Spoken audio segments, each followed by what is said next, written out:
Hello everyone, good morning. मैं शरद यादव आप सभी का स्वागत करता हूं आपके अपने यूट्यूब चैनल ग्लैंस एकेडमी पर।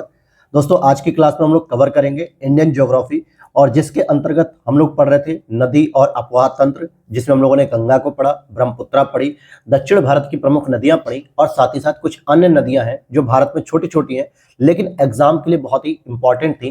तो उन सभी चीजों को हमने कवर किया है।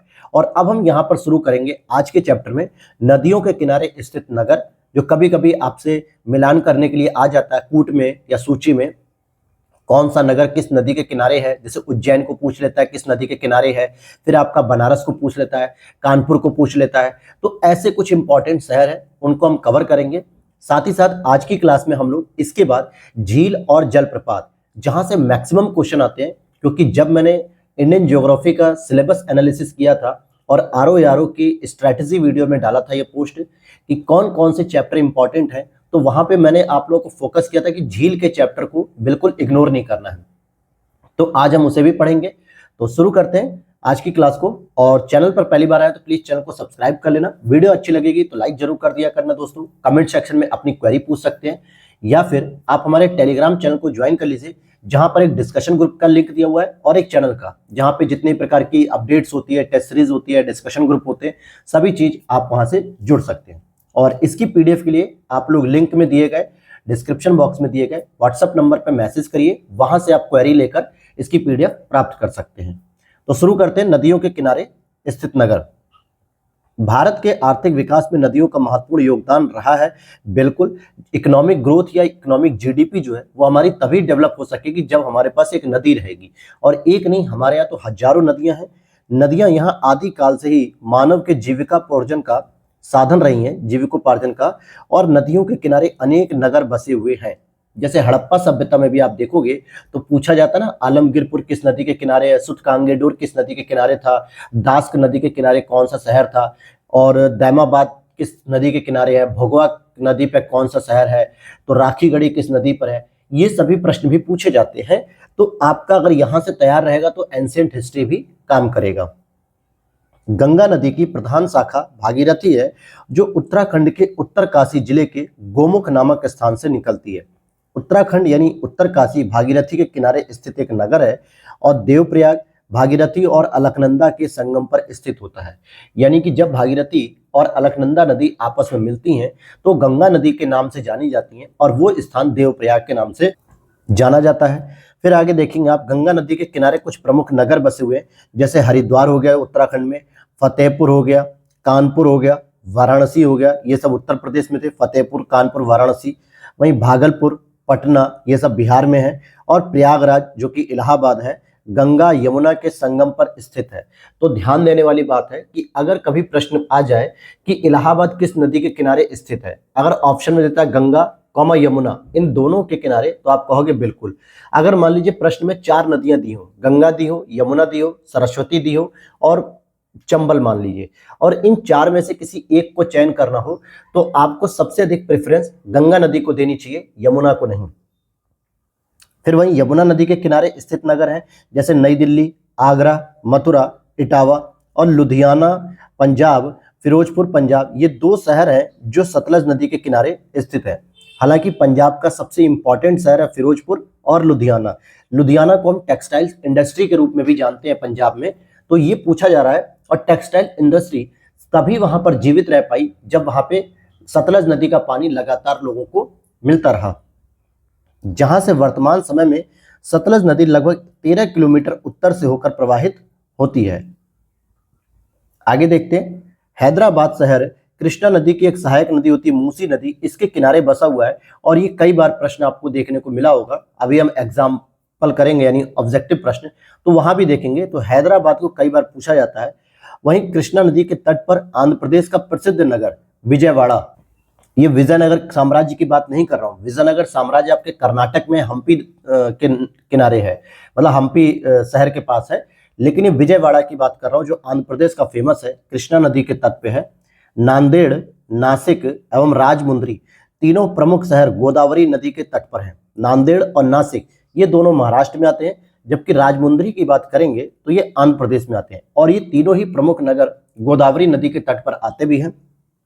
केंद्र शासित प्रदेश जम्मू कश्मीर में झेलम, जो जम्मू कश्मीर में जो श्रीनगर है वो झेलम नदी के तट पर, और लद्दाख का लेह नगर सिंधु नदी के दाएं तट पर स्थित है।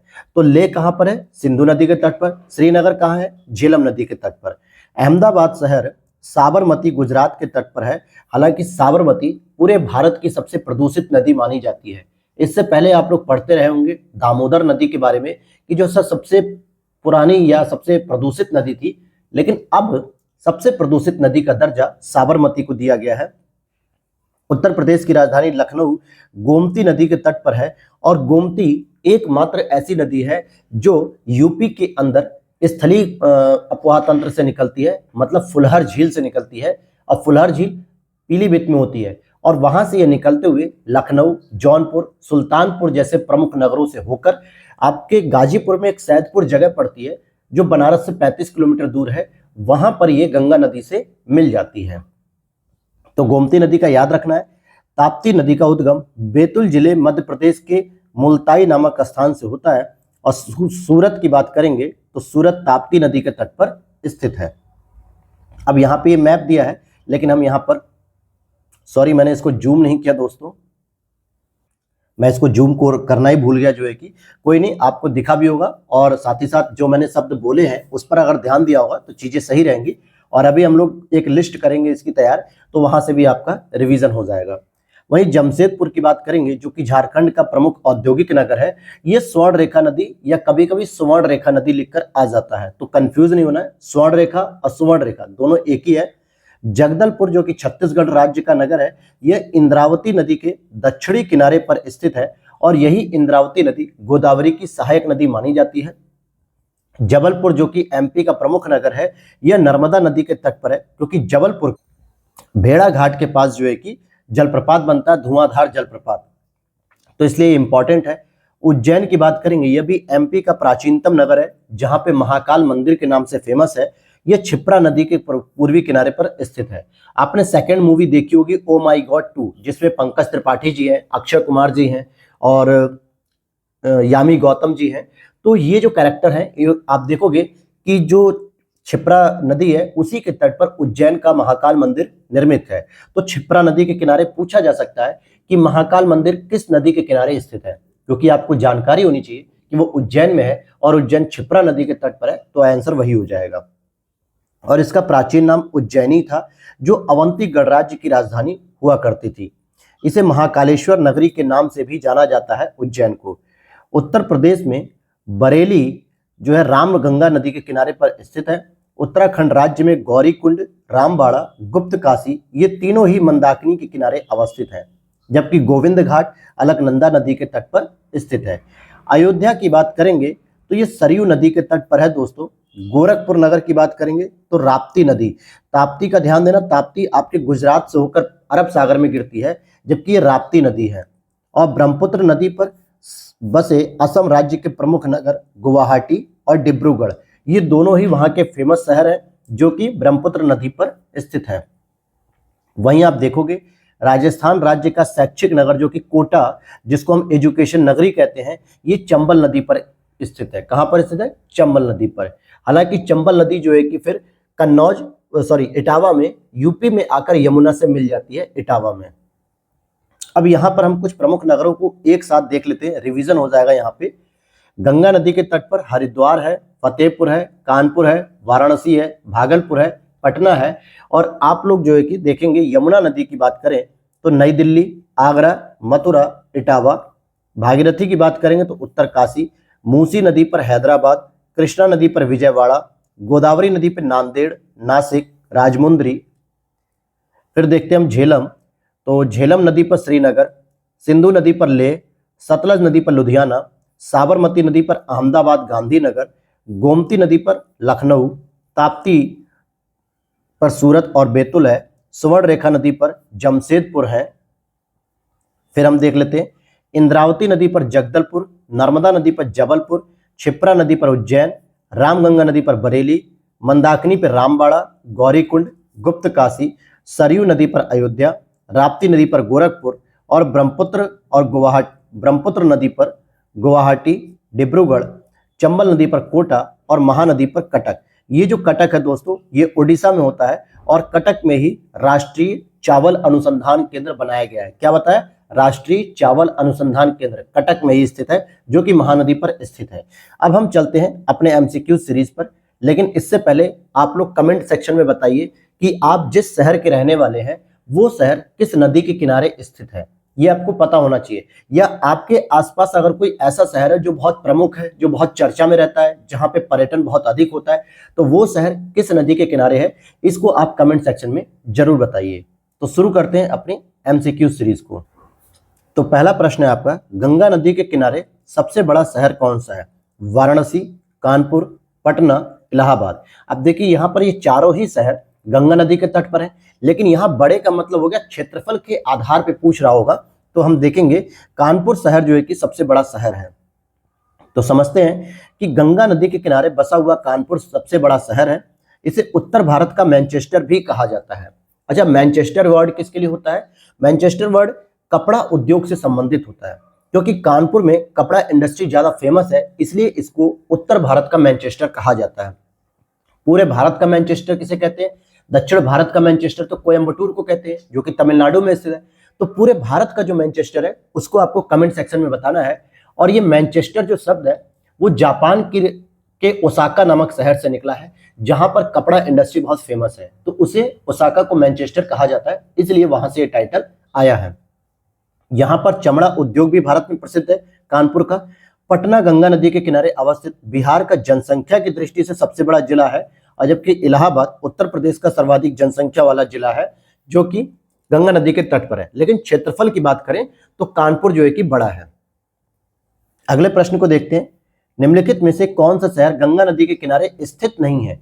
तो भागलपुर भी हमने पढ़ा था, पटना भी हमने पढ़ा था, कानपुर भी हमने पढ़ा था, फतेहपुर भी हमने पढ़ा था, लेकिन उत्तरकाशी नहीं है दोस्तों। क्योंकि उत्तरकाशी की हम बात करें तो यहाँ पर जो गंगा नदी की सबसे सहायक नदी या सबसे प्रमुख नदी होती है, भागीरथी स्थित है। यहाँ देखिए, गंगा नदी की प्रधान शाखा भागीरथी है, जो उत्तराखंड के उत्तरकाशी जिले के गोमुख नामक स्थान से निकलती है। देवप्रयाग में भागीरथी और अलकनंदा के संगम पर गंगा का निर्माण होता है, अतः उत्तरकाशी का संबंध भागीरथी नदी से है, न कि गंगा नदी से है। जबकि फतेहपुर, भागलपुर, कानपुर, पटना, इलाहाबाद और लखनऊ ये सभी गंगा नदी के किनारे स्थित शहर हैं। अगला प्रश्न है, लेह नदी की बात करेंगे, जो कि लद्दाख का सबसे बड़ा जिला है, तो ये आपका स्थित है सिंधु नदी के दाएं तट पर। किस तट पर? दाएं तट पर, सिंधु नदी के दाएं तट पर है। फिर आगे देखेंगे आप यहाँ पर। अगला प्रश्न है, निम्नलिखित में से कौन एक सुमेलित नहीं है? गोरखपुर राप्ती नदी पर है, यह बात सही है। जबलपुर नर्मदा नदी पर है, यह भी सही है। लुधियाना रावी नदी पर नहीं है दोस्तों, लुधियाना आपका सतलज नदी पर है, और इसी पर एक फिरोजनगर जो है कि एक जगह है पंजाब की सबसे फेमस है, वो भी इसी पर स्थित है, सतलज नदी पर। और सूरत ताप्ती नदी पर है, यह बात सही है। अगले एमसीक्यूज को देखें। क्वेश्चन नंबर 5 को हम देखते हैं, कौन सा युग्म गलत है या जोड़ा गलत है? तो देखिए, कोटा चंबल नदी पर स्थित है राजस्थान में, बिल्कुल सही है। भुवनेश्वर महानदी पर स्थित है, तो ये गलत है। महानदी पर कटक स्थित है। क्या स्थित है? कटक। जबकि भुवनेश्वर उड़ीसा की राजधानी है। जबलपुर नर्मदा नदी पर स्थित है, सूरत ताप्ती नदी पर स्थित है।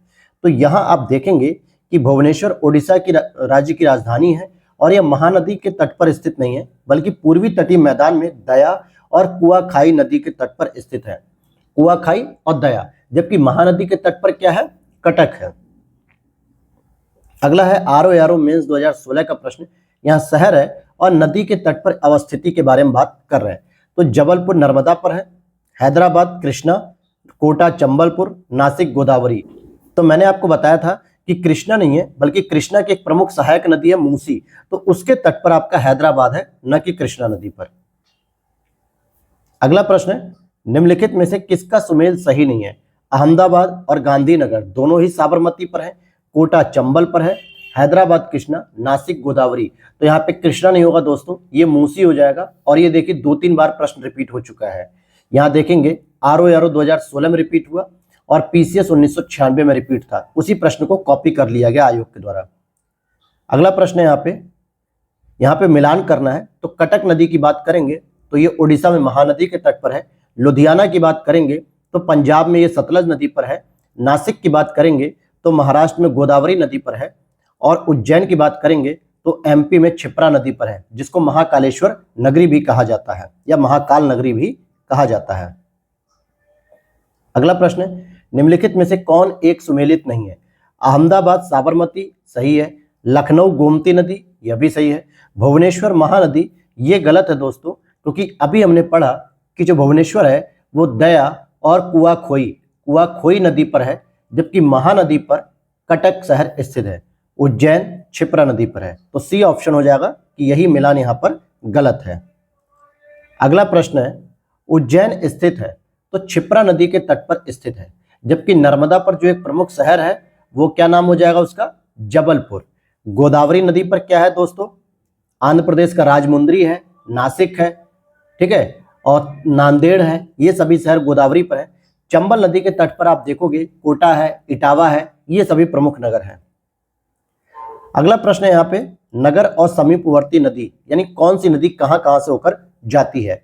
तो आप देखोगे उज्जैन का हो जाएगा क्षिप्रा, नर्मदा हो जाएगा जबलपुर का, और अगर मैं बैतूल जिले की बात करूं तो बैतूल हो जाएगा आपका ताप्ती में, जबकि जगदलपुर उड़ीसा में मतलब देखने को मिलता है नगर, तो ये इंद्रावती हो जाएगा। यहां पर हम कूट को मिलान देख लेते हैं। वैसे तो मैंने सही मिला दिया है, लेकिन आप देख सकते हो एक बार फिर भी। बैतूल नदी की बात मतलब बैतूल की बात करें तो एमपी का एक जिला है जो कि ताप्ती नदी पर स्थित है। जगदलपुर जो कि उड़ीसा में बता रहा था, ये गलत था, छत्तीसगढ़ में है और ये इंद्रावती नदी पर है। जबलपुर जो कि एमपी में है और ये नर्मदा नदी के तट पर है। उज्जैन जो कि आपको पता है क्षिप्रा नदी पर स्थित है। अगला प्रश्न है, कौन सा एक मंदाकिनी नदी के किनारे अवस्थित नहीं है? तो मंदाकिनी नदी के किनारे गौरीकुंड भी है, रामबाड़ा भी है, गुप्त काशी भी है, लेकिन गोविंद घाट नहीं है। गोविंद घाट आपके अलकनंदा और लक्ष्मण गंगा नदी पर स्थित है।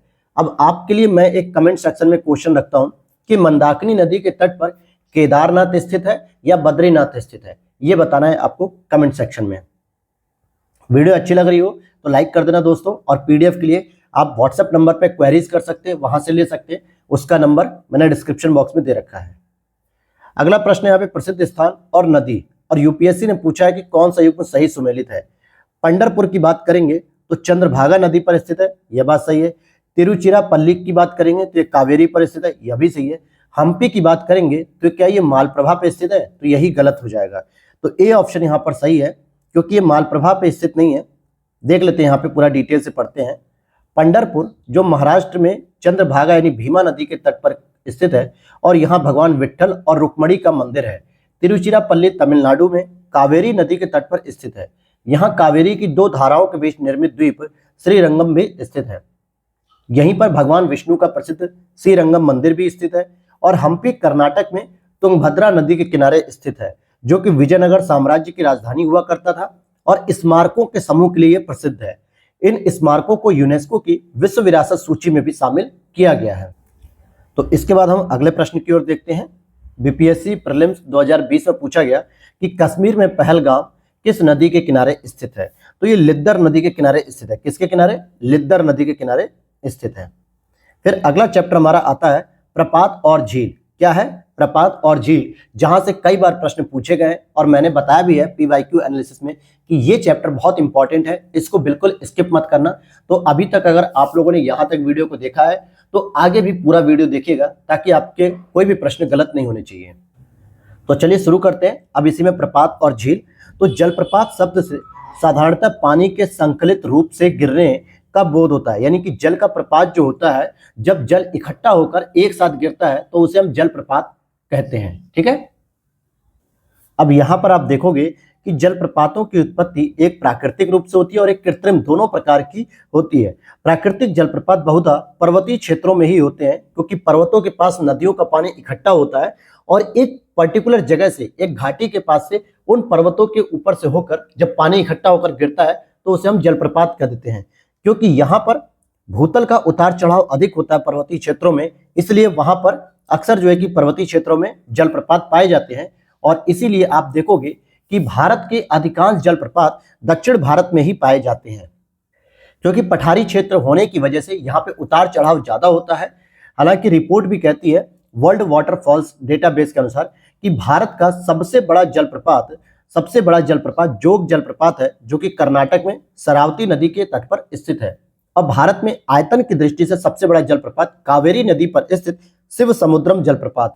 अब यहां पर अंतर यह होता है कि जोग जलप्रपात चौड़ाई की दृष्टि से पूछा जा रहा है, जबकि आयतन का मतलब पानी सबसे अधिक किस जलप्रपात में देखने को मिलेगा, तो शिव समुद्रम में। और यह जलप्रपात भी कर्नाटक राज्य में ही स्थित है, शिव समुद्रम भी। फिर आगे देखते हैं, हुंडरू जलप्रपात झारखंड राज्य में रांची से 45 किलोमीटर की दूरी पर स्थित स्वर्ण रेखा या सुवर्ण रेखा नदी के तट पर स्थित है, हुंडरू जलप्रपात। कपिलधारा जलप्रपात मध्य प्रदेश के नवसृजित जिले अनूपपुर में नर्मदा नदी पर स्थित है। तो कपिलधारा किस पर स्थित है? नर्मदा नदी पर। चित्रकूट जलप्रपात की बात करेंगे तो ये छत्तीसगढ़ राज्य के बस्तर जिले में जगदलपुर के पास इंद्रावती नदी पर स्थित है। और चित्रकूट जलप्रपात कई बार प्रश्न पूछा जाता है, क्योंकि हमें ये पता है कि चित्रकूट हमारे उत्तर प्रदेश का एक छोटा सा शहर है, जो आपके बांदा और जालौन और चित्रकूट इस वाले रूट पर मिलता है। तो हमें लगता है कि चित्रकूट जलप्रपात यूपी में है, और इसीलिए एग्जामिनर इस प्रश्न को रखता है। लेकिन कंफ्यूजन मत करिएगा, चित्रकूट शहर अलग है, चित्रकूट जलप्रपात अलग है, जो इंद्रावती नदी पर छत्तीसगढ़ में स्थित है। और इसी को भारत का नियाग्रा जलप्रपात भी कहा जाता है, क्योंकि इसकी ऊंचाई 90 फीट है। तो ध्यान दीजिएगा। अच्छा, नियाग्रा जलप्रपात कहां देखने को मिलेगा? साउथ अमेरिका में देखने को मिलेगा या नॉर्थ अमेरिका में? कमेंट सेक्शन में बताइएगा। तो उसी की तुलना करके इसको ये टाइटल दिया गया है। आगे देखते हैं, दूध सागर जलप्रपात पश्चिमी घाट गोवा में स्थित है, और यह मांडवी नदी पर स्थित है। किस नदी पर? मांडवी नदी पर। धुआंधार जलप्रपात की बात करेंगे तो जबलपुर में नर्मदा नदी के तट पर स्थित है। वहीं पूर्वोत्तर भारत में यानी नॉर्थ ईस्ट इंडिया में नोहकालिकई जो कि जलप्रपात मेघालय राज्य में स्थित है। और विश्व जलप्रपात डेटाबेस कहता है कि कर्नाटक राज्य में स्थित कुंचिकल जलप्रपात की ऊंचाई 600 फीट है, और इस माप के आधार पर अब यह भारत का सबसे ऊंचा जलप्रपात है। ध्यान देना, सबसे ऊंचा जलप्रपात है। पूर्व में विश्व जलप्रपात डेटा ने कहा कि कुंचिकल प्रपात को भारत का सबसे ऊंचा जलप्रपात माना गया, तब इसकी ऊंचाई 455 मीटर थी, यानी कि लगभग 1500 फीट। इस प्रकार विश्व जलप्रपात डेटाबेस के मापन से बरही पानी जलप्रपात ओडिशा की संशोधित ऊंचाई 217 है। तो ये सब छोड़ दीजिए, इसके चक्कर मत पड़िएगा, ये सब कंफ्यूजिंग स्टेटमेंट है। तो चलिए आगे देखते हैं हम लोग। जब हम एमसीक्यूज करेंगे तो वहां देखेंगे आयोग ने किसे माना है, तो हम उस पर फोकस करेंगे और उसी को सही मानेंगे। वेम्बनाड की बात करेंगे तो ये केरल की सबसे बड़ी लैगून झील है। क्या है? वेम्बनाड क्या है? केरल की सबसे बड़ी लैगून झील है, और केरल के कोट्टायम, अलपुझा, एर्नाकुलम जिलों में, जो इन जिलों में वेम्बनाड लैगून से घिरा हुआ है। इट मीन्स कि क्या हो गया? कोट्टायम हो गया, अलपुझा हो गया, और एर्नाकुलम जिलों से वेम्बनाड जो लैगून है घिरा हुआ है। तो इसके तीनों तरफ या चारों तरफ यही शहर आपको देखने को मिलेंगे। चिल्का की बात करेंगे तो यह भी एक लैगून झील है, जो कि भारत के ओडिशा राज्य में महानदी के मुहाने पर स्थित है, और यह खारे पानी की लैगून है। और सामान्यतः लैगून सभी खारे पानी की होती है, क्योंकि जब समुद्री जल का मिलन होता है नदी के जल से और एक अंदर के स्थिति में होता है, तो उसी को हम लैगून कहते हैं, और लैगून में खारा पानी जरूर मिलेगा। पूर्वी तट पर स्थित भारत की सबसे बड़ी तटीय झील यानी लैगून झील है, और यह भारत की सबसे बड़ी खारे पानी की झील भी है। सबसे बड़ी क्या है? खारे पानी की झील है। फिर आगे देखते हैं, ओडिशा तट को भौगोलिक दृष्टि से उत्तरी सरकार तट कहा जाता है, और चिल्का झील की अधिकतम लंबाई 65 किलोमीटर है तथा चौड़ाई 8 से 20 किलोमीटर है। वूलर झील की बात करें तो जम्मू एवं कश्मीर में स्थित भारत की सबसे बड़ी मीठे पानी की झील है। तो आपसे अगर पूछा जाए सबसे बड़ी खारे पानी की झील, तो आपका आंसर होना चाहिए चिल्का झील। और सबसे बड़ी मीठे पानी की झील की बात करें तो वूलर झील होगी। वूलर झील झेलम नदी पर निर्मित एक गोखुर झील है। कैसी झील है? गोखुर झील है। और डल झील की बात करें तो यह श्रीनगर में स्थित मीठे पानी की झील है। पेरियार झील की बात करते हैं तो पेरियार झील क्षेत्रफल की दृष्टि से एक कृत्रिम झील है, यानी कि ये पेरियार झील को मानव के द्वारा बनाया गया है, ये प्राकृतिक नहीं है, और यह एक लैगून झील भी नहीं है। ध्यान देना, इस पे कंफ्यूजन नहीं होना चाहिए। पेरियार झील पेरियार नदी से जल प्राप्त करती है। पुलिकट झील तमिलनाडु और आंध्र प्रदेश राज्यों की सीमा पर है, जबकि कोलेरू झील की बात जब हम करते हैं तो पूरी तरीके से आंध्र प्रदेश में, लेकिन पुलिकट झील आंध्र प्रदेश और तमिलनाडु की सीमा पर स्थित है, जो कि कोरोमंडल तट पर स्थित खारे पानी की एक सबसे बड़ी लैगून झील के रूप में जानी जाती है। लोकटक झील मणिपुर स्थित में मणिपुर राज्य में ताजे पानी की झील है और यह मीठे पानी की पूर्वोत्तर भारत की सबसे बड़ी झील है। ध्यान देना, पूरे भारत की जो मीठे पानी की झील होगी वो तो हो गई वुलर झील जो जम्मू कश्मीर लद्दाख के रेंज में है, लेकिन अगर पूर्वोत्तर भारत की पूछी जाए सबसे बड़ी मीठे पानी की झील तो लोकटक झील हो जाएगी। और इसमें केबुल लामजाओ नाम का एक राष्ट्रीय पार्क भी है जो तैरता रहता है। वहीं आगे देखते हैं, सांभर झील जयपुर शहर से लगभग 70 किलोमीटर दूर पश्चिम की ओर स्थित है और सांभर झील भारत की सबसे बड़ी खारे पानी की अंतर्देशीय झील है।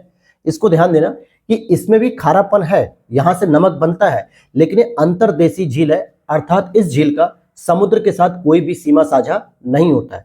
जबकि पूरे भारत की सबसे बड़ी खारे पानी की झील कौन सी हमने पढ़ी, तो वो पढ़ी हमने चिल्का झील, जो कि एक लैगून झील के रूप में और उसके पानी में समुद्री जल का विलय देखने को मिलता है। लेकिन अगर प्रश्न आ जाए अंतर्देशीय झील, यानी कि देश के अंतर्गत झील होनी चाहिए जिसमें समुद्र का पानी न हो, तो उसमें हम सांभर ऑप्शन को टिक करेंगे। तो दोनों के प्रश्नों को बहुत बारीकी से समझना है, एमसीक्यूज में ये प्रश्न आए हुए हैं तो वहां पे ये डाउट क्लियर हो जाएंगे। श्रीहरिकोटा द्वीप पुलिकट झील को बंगाल की खाड़ी से अलग करता है, अर्थात पुलिकट झील कहाँ है, आपको देखने को मिला होगा तमिलनाडु और आंध्र प्रदेश की सीमा पर, और वहीं पे श्रीहरिकोटा द्वीप रहेगा। कोलेरू झील जो कि आंध्र प्रदेश में एक मीठे पानी की झील है।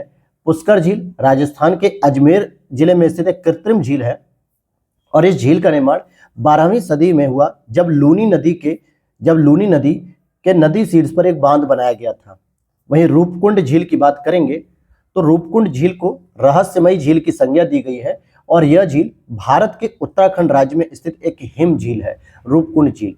यह झील यहाँ पर मिलने वाले नरकंकालों के कारण चर्चा का विषय बनी। और फुलहर झील जो कि गोमती नदी की उत्पत्ति यहीं से होती है, यह फुलहर झील पीलीभीत यानी उत्तर प्रदेश में स्थित पीलीभीत शहर से होती है। पीलीभीत की सीमा नेपाल राज्य से मतलब नेपाल से संबंधित भी है, इसकी सीमा साझा होती है। अष्टमुडी झील की बात करेंगे तो केरल राज्य के कोल्लम जिले में एक लैगून या कयाल है। अच्छा, केरल में क्या होता है दोस्तों, लैगून को ही कयाल बोल दिया जाता है, तो आपको कंफ्यूज नहीं होना है कि अगर आपसे पूछ लिया जाए कि अष्टमुडी झील कयाल है कि नहीं, तो कंफ्यूज नहीं होना है, लैगून और कयाल एक ही बात होती है। रामसर समझौते के तहत यह अंतर्राष्ट्रीय महत्व की एक आर्द्रभूमि के रूप में दर्ज हो चुकी है और वहीं असम राज्य में स्थित झीलों की चंदुबी झील, चपनाला झील, हाफलांग झील आदि प्रमुख है। चपनाला झील नैगांव कस्बे से 33 किलोमीटर दूर स्थित है, तो हाफलांग झील हो गई, चपनाला झील हो गई या चंदुबी झील हो गई, ये तीनों ही असम में स्थित है। कहां पर स्थित है, असम में।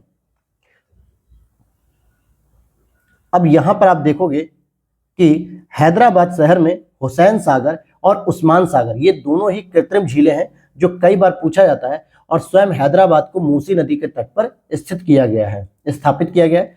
और हिमाचल प्रदेश में रेणुका झील जो कि सिरमौर जिला और नाको झील किन्नौर जिले में स्थित है, तो हिमाचल प्रदेश में एक रेणुका झील है और एक नाको झील है। तो अब हम यहाँ पर अगली लिस्ट जो देखेंगे, यहाँ पे जलप्रपातों के बारे में पढ़ेंगे जो किस नदी पर स्थित है और किस राज्य में स्थित है। तो यहाँ से आपके जो एमसीक्यूज बनते हैं वो थोड़े आसान हो जाएंगे आपको समझने में।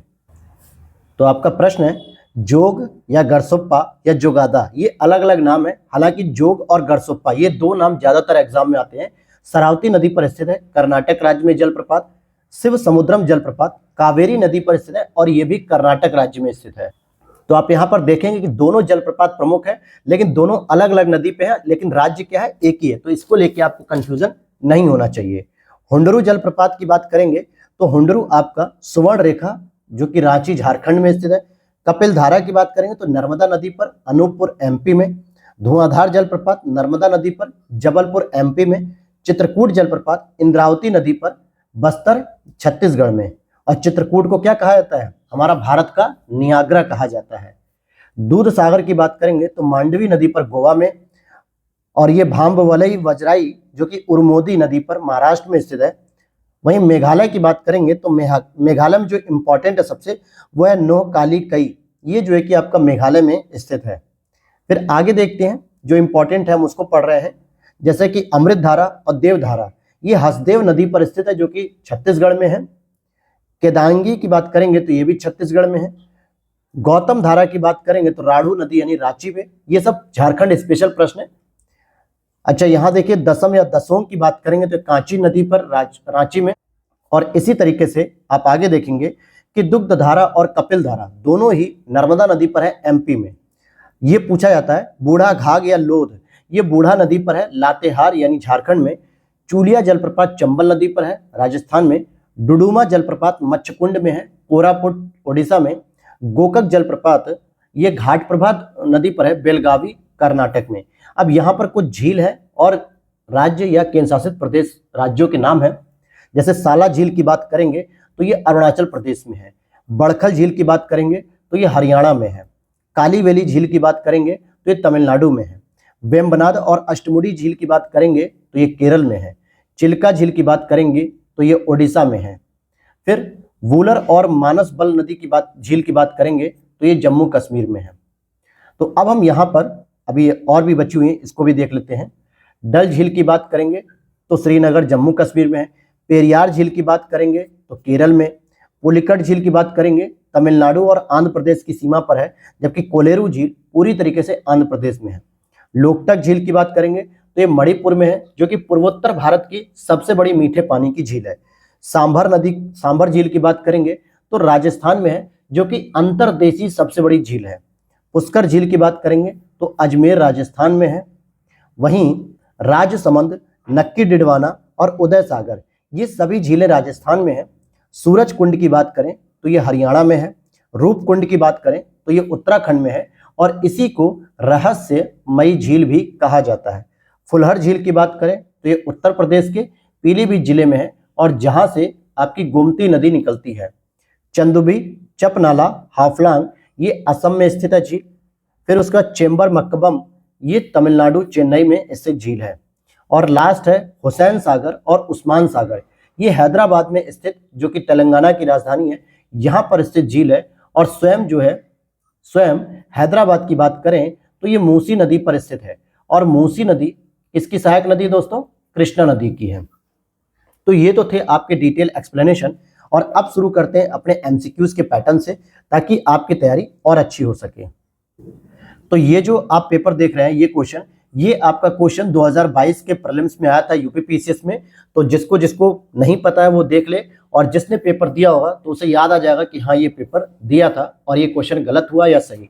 दूध सागर जलप्रपात की बात करेंगे तो ये मांडवी नदी पर गोवा में स्थित है। ठीक है, मांडवी नदी पर गोवा में स्थित है। वहीं आगे आप देखेंगे बरकाना की, तो बरकाना कर्नाटक में जाएगा। ध्यान देना, पिछली बार कई बच्चों ने पलानी को क्या किया, कर्नाटक में जोड़ दिया कि पालनी पहाड़ी तमिलनाडु कर्नाटक में मिलती है। तो ऐसी बात नहीं है, गलत हो जाएगा। वो पालनी पहाड़ी कर्नाटक में नहीं बल्कि तमिलनाडु में है। और ये पलानी जलप्रपात है जो कि हिमाचल प्रदेश में है। खंडाधार की बात करेंगे तो ये ओडिशा में है। तो इस तरीके से आपने देखा कि दूध सागर गोवा में, बरकाना कर्नाटक में, खंडाधार ओडिशा में, पलानी हिमाचल प्रदेश में है। तो ये इसका सही उत्तर हो जाएगा। अगले प्रश्न को देखते हैं। हुंडू या हुंडरू जलप्रपात किस पर स्थित है? तो ये स्वर्ण रेखा या स्वर्ण रेखा नदी पर स्थित है। और कहां पे स्थित है ये? तो झारखंड में स्थित है। अगला प्रश्न है, किस नदी पर शिव समुद्रम जलप्रपात है? तो शिव समुद्रम जलप्रपात कावेरी नदी पर स्थित है। लेकिन अगर राज्य की बात करें तो कर्नाटक राज्य स्थित हो जाएगा। अगला प्रश्न है यहाँ पे यूपी पीसीएस प्री 2021। देखिए यहां से कई बार प्रश्न पूछे जा रहे हैं, इसीलिए मैंने इस चैप्टर को इंपॉर्टेंट पहले ही बता दिया था। कौन सा सही सुमेलित नहीं है? हुंडरू जलप्रपात स्वर्ण रेखा नदी पर सही है। चचाई जलप्रपात बिहार नदी पर, यह भी सही है। धुआंधार जलप्रपात नर्मदा नदी पर, यह भी सही है। बूढ़ा घाघ जलप्रपात ये स्वयं बूढ़ा नदी पर स्थित है, न कि कांची नदी पर। तो डी ऑप्शन यहां पर गलत है। अगला प्रश्न यहाँ पे जलप्रपात और नदी की बात करेंगे तो इसको जरा मिलाते हैं। दूध सागर जलप्रपात मांडवी नदी पर गोवा में है। और उसके बाद जोग जलप्रपात शरावती नदी पर कर्नाटक में है। डुडुमा जलप्रपात और गोकक जलप्रपात, तो डुडुमा मच्छकुंड पे है और गोकक घाट प्रभा पे है। देख लेते हैं इसको, थोड़ा सा डाउट हो रहा था, नहीं बिल्कुल सही है। मैंने यही बताया कि दूध सागर मांडवी पर है, डुडुमा मच्छकुंड कोरापुट ओडिशा में, गोकक घाट प्रभा बेलगावी कर्नाटक में, और जोग शरावती नदी पर स्थित है। अगला प्रश्न है यहाँ पर यूपीएससी 2008 का कि कौन सा युग्म सही सुमेलित है? कपिल धारा जलप्रपात गोदावरी नदी पर स्थित है क्या? ये बात गलत है, क्योंकि वो कपिल धारा या फिर आपका धुआंधार हो, ये दोनों ही जलप्रपात नर्मदा नदी पर स्थित है।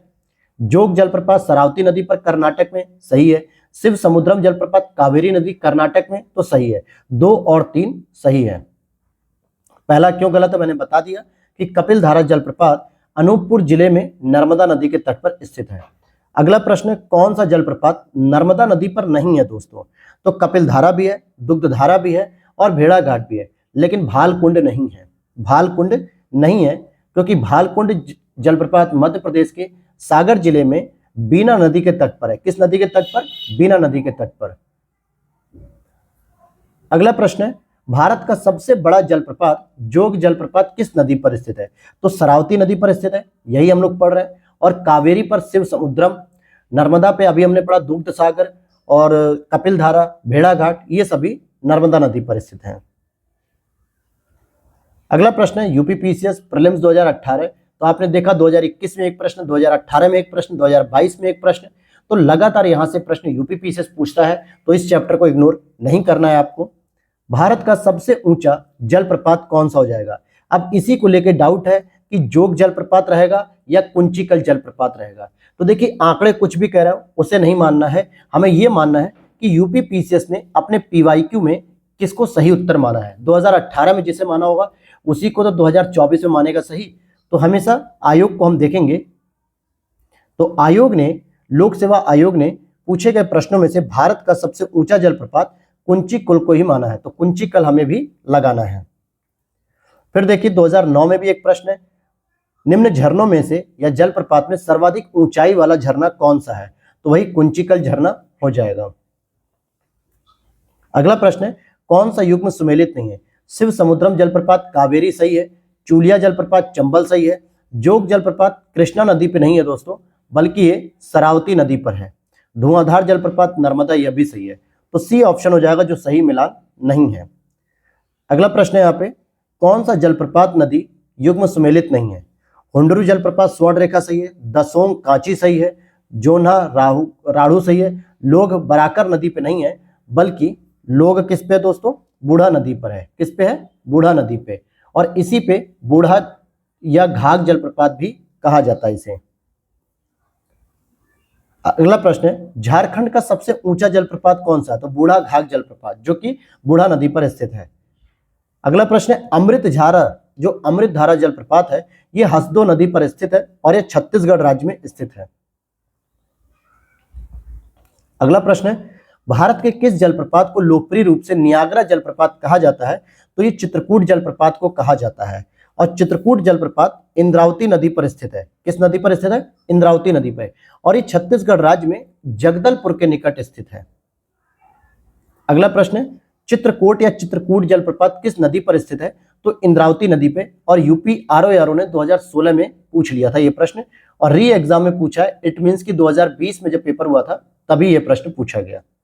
फिर आगे दे रहा है, आरओ मेंस में चित्रकोट या चित्रकूट जलप्रपात स्थित है, तो यहाँ चित्रकूट नहीं करना है क्योंकि ये वाला यूपी का है, तो ये गलत हो जाएगा। आपका ये करना है बस्तर, जो कि छत्तीसगढ़ में स्थित है, तो बी ऑप्शन हो जाएगा। तो देखिए, जो बेसिक अंतर है ना, वो भी मैं क्लियर करते चल रहा हूँ ताकि आप कंफ्यूज ना हो। यूपीपीसीएस ने फिर से प्रश्न पूछा, निम्न जलप्रपातों में से कौन गोवा में स्थित है? तो ये हो जाएगा दूध सागर। एक होता है आपका दुग्ध सागर, ध्यान देना जरा, दोनों में कंफ्यूजन मैं आपको दूर कर दूं, नहीं तो आप फिर कहोगे सर आपने बताया नहीं। ये तो हो जाएगा आपका मांडवी नदी पे दोस्तों, गोवा में। लेकिन एक होता है आपका दुग्ध सागर, और ये आपका जो होता है ये नर्मदा नदी पर होता है, जो कि एमपी में होता है। तो ये दुग्ध सागर है और ये दूध सागर है। अर्थ दोनों का एक ही है, लेकिन शब्द को लिखने का जो वर्तनी है वो अलग अलग है। तो इतने पर ध्यान जरूर दे देना, नहीं तो 1 नंबर आपका चला जाएगा। अगला प्रश्न है, भेड़ाघाट पर कौन सा जलप्रपात स्थित है? तो धुआंधार जलप्रपात स्थित है, और यह नर्मदा पे है। देखिए, इसी दुग्ध धारा की मैं बात कर रहा था, क्योंकि यह भी नर्मदा नदी पर स्थित है। अगला प्रश्न है, निम्नलिखित में से कुंचिकल जलप्रपात की सही ऊंचाई क्या है? तो 455 मीटर है। फिर वेम्बनाथ झील की बात करेंगे, तो वेम्बनाथ झील कहां पर स्थित है? केरल में स्थित है, और ये क्या है? ये कयाल है, यानी कि लैगून झील है ये, ठीक है। केरल की सबसे बड़ी झील है, जिसमें कोट्टायम, अलपुझा और एर्नाकुलम जिलों से ये घिरी हुई है। अगला प्रश्न है, निम्नलिखित में से कौन सा एक लैगून नहीं है, यानी कि लैगून झील नहीं है? चिलिका भी है ओडिशा में, अष्टमुडी झील भी है केरल में, पुलिकट झील भी है केरल में, लेकिन पेरियार झील जो कि एक कृत्रिम झील है, ये लैगून झील नहीं है। अगला प्रश्न है, भारतवर्ष में खारे पानी की सबसे बड़ी झील। अब सबसे बड़ी झील बस पूछ लिया है, ना अंतर्देशीय का है ना कोई भी, तो सही उत्तर हो जाएगा चिल्का।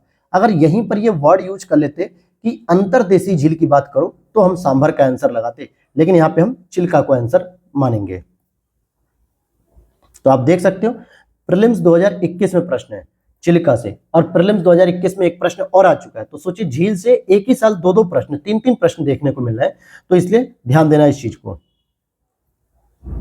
चिल्का झील स्थित है, कहां पर स्थित है? उत्तरी सरकार तट में, और ओडिशा में आता है ये। अगला प्रश्न है, देखिए तीसरा प्रश्न दोस्तों, तीसरा प्रश्न है, देख रहे हैं क्या लेवल था इस समय एग्जाम का। भारत के पूर्वी तट पर स्थित सबसे बड़ी लैगून झील। भाई पूर्वी तट पे तो चिल्का है मेरे दोस्तों। जरा बात कर लेते हैं हर एक झील के बारे में। यहाँ पे चिल्का झील पूर्वी तट पर स्थित भारत की सबसे बड़ी लैगून झील है, जो कि ओडिशा राज्य में स्थित है। और पुलिकट झील चिल्का झील के बाद देश की दूसरी सबसे बड़ी खारे पानी की लैगून झील है। यह आंध्र प्रदेश और तमिलनाडु के राज्य पर स्थित है, सीमा पर। कोलेरू झील की बात करें तो ये मीठे पानी की झील है, जो गोदावरी एवं कृष्णा नदियों के बीच स्थित है, और ये आंध्र प्रदेश राज्य में स्थित है। किला वैली की बात करें या काली वैली की बात करें तो ये तमिलनाडु में स्थित है, जो कि दक्षिण भारत की दूसरी सबसे बड़ी खारे पानी की झील है।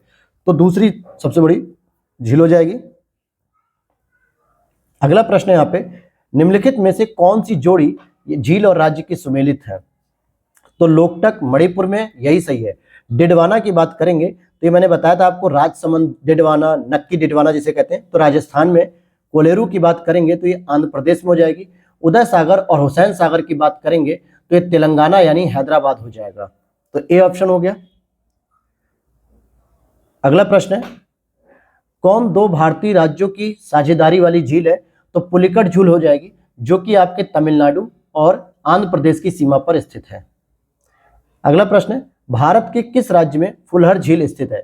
तो उत्तर प्रदेश में स्थित है, जो कि पीलीभीत में आती है, और यहीं से गोमती नदी निकलती है, जिसके तट पर लखनऊ, जौनपुर और सुल्तानपुर जैसे शहर हैं, और ये गोमती नदी गाजीपुर में जाके गंगा नदी से मिल जाती है। तो देखिए एक ही बारे में मैंने 3-4 चीजें आपको बता दी, जहां से ये प्रश्न कई बार रिपीट होते हैं। कौन सा सुमेलित नहीं है? वेम्बनाथ झील केरल में सही है। लोकटक झील मेघालय नहीं दोस्तों, बल्कि मणिपुर में स्थित है। डल झील कश्मीर सही है। पुलिकट झील आंध्र प्रदेश तमिलनाडु की सीमा पर है, यह भी सही है। अगला प्रश्न है, निम्न में से कौन सही सुमेलित है? लोनार झील एमपी में, गलत। लोनार झील तो दोस्तों महाराष्ट्र में स्थित है। नक्की की बात करेंगे तो नक्की डिडवाना वाली बात हो रही है ये, तो नक्की डिडवाना गुजरात में नहीं है, बल्कि राजस्थान में है। तो यहाँ पे सही सुमेलित कौन है भाई? दो तो गलत हो चुकी। कोलेरू की बात करेंगे तो ये आपका आंध्र प्रदेश में, जबकि पुलिकट की बात करेंगे तो ये तमिलनाडु और आंध्र प्रदेश के तट पर स्थित है। तो सी ऑप्शन सही है कि यही एक मिलान सही है। भारत की निम्न झीलों में से कौन असम में अवस्थित है? तो असम में चपनाला झील, हाफलांग झील, चंदुबी झील स्थित है। जबकि कोलेरू झील की बात करेंगे तो आंध्र प्रदेश में। साला झील की बात करेंगे, साला नहीं बल्कि साला होना चाहिए था, जो कि अरुणाचल प्रदेश में है। अगला प्रश्न है, किसको रहस्यमयी झील कहा जाता है? तो रहस्यमयी झील रूपकुंड झील को कहा जाता है, और ये उत्तराखंड में है, यानी यूके में। अगला प्रश्न है यहाँ पे, निम्नलिखित झीलों में से कौन जम्मू कश्मीर में अवस्थित है? तो जम्मू कश्मीर में अंचार झील अवस्थित है। अंचार, अचार खाने वाला नहीं, अंचार। कोलेरू झील की बात करेंगे तो ये आंध्र प्रदेश में आ जाएगा। फुलहर झील की बात करेंगे तो यूपी के पीलीभीत में हो जाएगा। और हमीरसर झील की बात करेंगे तो ये गुजरात में स्थित है। कहाँ पे है? गुजरात में। फिर आगे देखते हैं, यहाँ पे झीलें हैं और कुछ अवस्थितियां जिनका मिलान करना है। तो अष्टमुडी आपकी केरल में हो जाएगी। पुलिकट देखिए वैसे तमिलनाडु और आंध्र प्रदेश के तट पर है, लेकिन यहाँ पे एक नाम तो दे ही रहा है, रूपकुंड रहस्यमय झील उत्तराखंड, और सूरजकुंड हरियाणा। तो सूरजकुंड और रूपकुंड में अंतर रखिएगा, रूपकुंड उत्तराखंड में, सूरजकुंड हरियाणा में है। अगला प्रश्न है, बर्फ से ढकी हुई घेपन झील कहाँ स्थित है? तो ये हिमाचल प्रदेश में स्थित है, घेपन झील। कयाल क्या होते हैं दोस्तों? तो केरल में जो लैगून होते हैं उन्हें हम कयाल कहते हैं, जबकि पूरे भारत में लैगून के नाम से जाना जाता है। अगला प्रश्न है यूपीएससी का, कौन सी एक कृत्रिम झील है? तो कोडाई कनाल तमिलनाडु की ये एक कृत्रिम झील है, जबकि कोलेरू झील नेचुरल है, नैनीताल उत्तराखंड नेचुरल, रेणुका हिमाचल प्रदेश नेचुरल है, प्राकृतिक है, लेकिन कोडाई कनाल एक कृत्रिम झील है। अगले प्रश्न को देखते हैं। तो साला झील की बात करेंगे जो कि अरुणाचल प्रदेश में, बड़खल झील की बात करेंगे हरियाणा में है, लोकटक झील की बात करेंगे मणिपुर में, और काली वैली झील की बात करेंगे तमिलनाडु में। चारों ही सही मिलान दिए हुए थे ऑलरेडी। अगला प्रश्न है निम्नलिखित में से कौन भारत की सबसे बड़ी मीठे पानी की झील है? तो सबसे बड़ी जो मीठे पानी की झील है वो वूलर झील है, और ये आरओ के प्रीलिम्स 2021 में प्रश्न पूछ लिया गया है। कोलेरू झील की बात करेंगे तो ये आंध्र प्रदेश की हो जाएगी, सांबर झील की बात करेंगे तो ये राजस्थान में आ जाएगी, और नल सरोवर की बात करेंगे तो ये आपका नल सरोवर शायद दोस्तों गुजरात में आएगा। एक बार कमेंट करिएगा आप लोग इसे चेक करके। अब मैं अभी चेक करने के लिए तो समय नहीं है अभी कि मैं क्लास को रोकूं, तो आप लोग एक बार चेक करके कमेंट करिएगा। और बीपीएससी प्री 2022 में पूछा गया कौन सी एक मीठे पानी की झील है? तो देखिए मीठे पानी की झील कौन सी है इसमें, तो अब यहाँ पर ई ऑप्शन हो जाएगा, क्योंकि वूलर झील भी है और लोकटक झील भी है, क्योंकि ये नॉर्थ ईस्ट, अगर हम बात करें पूर्वोत्तर भारत की सबसे बड़ी मीठे पानी की झील है, और वूलर की बात करेंगे तो ये पूरे इंडिया की सबसे बड़ी झील है। तो यहां पर हो गया उपर्युक्त में से एक से अधिक, यानी 2 झीलें हैं। अगला प्रश्न है यहाँ पे, आरओ के प्रीलिम्स 2021 में निम्नलिखित में से कौन सा सही सुमेलित नहीं है? तो राज्य और गर्म झरने की बात करें तो हिमाचल प्रदेश में मणिकर्ण है, ओडिशा में तप्त पानी है, महाराष्ट्र में ब्रजेश्वरी है, लेकिन गुजरात में नारायणी नहीं है। ठीक है, तो डी ऑप्शन हो जाएगा। अगर हम बात करें नारायणी की तो ये कहां देखने को मिलेगा? नारायणी झरना गुजरात में नहीं है। अगला प्रश्न यूपीएससी 2021 का, डिडवाना, कुचामन, सरगोल, खाटू किन के नाम है? तो ये दोस्तों एक झील के नाम है, और ये झील कैसी है? लवण झील है। डिडवाना अगर आपको पता होगा तो ये झील के नाम से जानी जाती है। अगला प्रश्न है बीपीएससी प्रीलिम्स 2022 में बिहार के किस जिले में तेल्हाड़ कुंड जलप्रपात अवस्थित है? तो तेल्हाड़ कुंड ये आपका कैमूर में स्थित है।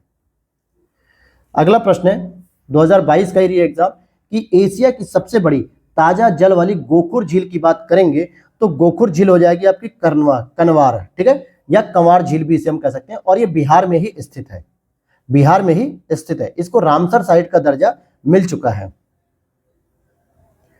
अगला यहाँ पे लास्ट प्रश्न है यूपीएससी 2022 का प्रश्न, आप देख सकते हो यहां पूछा जा रहा है कौन से युग्म सही सुमेलित है। और देखिए यूपीएससी ने क्या कहा, केवल एक युग्म, केवल 3, केवल 2, केवल 4, मतलब सभी के सभी। तो ये बहुत इंपॉर्टेंट लेवल पर अभी एडवांस जा रहे हैं पेपर को लेकर। तो यहाँ पर आप देखेंगे कि होकैरो आर्द्र भूमि जो है वो पंजाब में नहीं बल्कि जम्मू कश्मीर में है, रेणुका आर्द्र भूमि हिमाचल प्रदेश सही है, रुद्रसागर झील त्रिपुरा सही है, सस्ता कोट्टम की बात करेंगे तो तमिलनाडु नहीं है बल्कि केरल में स्थित है। तो केवल 2 युग्म सही सुमेलित हैं, इसलिए बी हो जाएगा, क्योंकि होकैरो आपके जम्मू कश्मीर में स्थित है और सस्ता कोट्टम केरल में स्थित है। तो दोस्तों ये तो थी आज की क्लास, और अब हम लोग करेंगे मानसून की बात, और जो कि बहुत ही इंपॉर्टेंट चैप्टर रहेगा, जो कई सारे स्टूडेंट का ठीक नहीं होता है, क्योंकि मानसून में अक्सर वो घूम जाते हैं, हवाओं के साथ बारिश के साथ मिल जाते हैं। तो ये सभी डाउट्स मैं क्लियर करूंगा अगली क्लास में, तो जरूर मिलिएगा हमारे साथ अगली क्लास में। और आज शाम को आपकी बायोलॉजी की क्लास आ रही है, तो बिल्कुल तैयार रहिएगा शाम की बायोलॉजी क्लास के लिए। जय हिंद, जय भारत।